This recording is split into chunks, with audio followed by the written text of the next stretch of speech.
Nikon were kind enough to send us the Nikon Z 400mm f4.5 VR-S lens for me to review, and I've been really looking forward to this one. It's just a lens that you know is going to be good, and I wanted to see exactly how good it would be. I've been using it with the Z7 II, and there's a lot to talk about with this lens. Now, first up, I should probably mention it's not the cheapest lens out there, but this is potentially something a little bit special. And while we'll talk about it towards the end of the video, I think this lens does more than enough to justify itself. So let's get into it. Ultimately, this is a gorgeous, lightweight telephoto prime lens that really does have a lot to offer. It really is much lighter than you'd think as well, and to be honest with you, for a 400mm prime lens like this, it's smaller than I thought it would be as well. But let's start off with image quality, since it's probably one of the most important parts of a lens. I've got to say, this is up there with the best of them. This quality is absolutely outstanding, and that's from edge to edge. It's beautiful, it's sharp, not just in the center, but right out to that edge as well. The color, the contrast, they're both great here as well, and we see almost no distortion or vignetting, which is fantastic. Now, of course, with a lens like this, the bokeh is really important as well, and as you'd expect, it's lovely and smooth with no issues. The only thing I noticed was that some light bokeh balls can be a little bit more of an oval, but I'm really reaching there to find something that isn't basically perfect. The lens itself can focus down to 2.5 meters, which, while not the closest, still gives you enough room for smaller subjects that might be a little bit closer.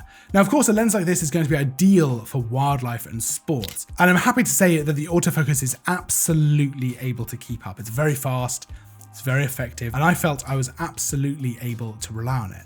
There's also some pretty awesome optical image stabilization in the lens, which really makes this a very hand-holdable option for photography or video. As an example, this shot was taken at 1/15th of a second, completely handheld. And in terms of shooting video handheld as well, it's really easy with this lens. The actual design of the lens is fantastic as well. It's smaller, it's much lighter than you might think as well for a 400mm prime, and it just feels extremely nice in the hands. I never had a problem with my arms aching from holding this up handheld, and I never felt the need to put it on a tripod while I was out and shooting. There's a customizable control ring towards the front of the lens, which can control aperture, ISO, or exposure compensation, which is always a really nice touch. And there's a few custom function buttons around the lens, along with focus controls on the side. Now, I've been really trying to find almost anything negative to say about this lens, but honestly, it's a super portable, top quality telephoto prime. It might not be for everyone since it is a pretty steep price, but anyone who does get this lens will not regret it at all. It's really able to justify itself with absolute quality throughout, from optics to design and build. Now, you can check out the lens for yourself by following the link in the description. Don't forget to like and subscribe as well, as there's new stuff all the time. I'll see you in the next video, but until then, as always, thanks for watching.